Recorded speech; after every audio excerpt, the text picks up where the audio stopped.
שלום, כאן אלי. הפעם אני באודייפור, עכשיו אני על ספינה.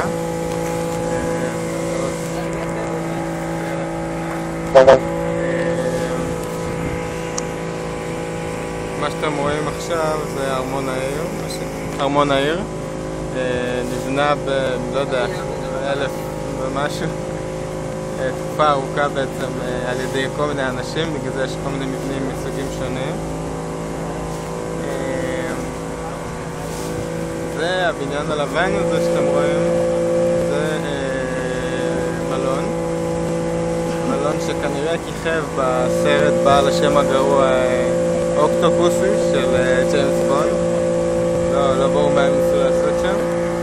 ואי קטן עם ארמון גם כן, שעכשיו הייתי עליו, היה ממש מגניב. הוא לא צף, האמת שהאגם הזה הוא די כאילו רדוד. בדיוק תפסתם אותי בחזרה לקראת הסוף של השייט, שזה שעה, שייט משהו כזה, פחות 350 רופי, שווה לכם. ממש לא, האמת שזה לא היה בתכנון המקום הזה, אבל החלטתי לנסוע בכל זאת. עכשיו תראו אותי, אני חושב בסדר.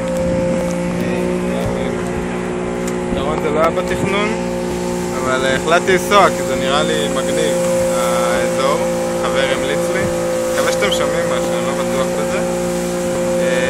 טוב, אני אקרב את הפלאפון ואראה לכם את הנוף. זהו, היום אני נוסע.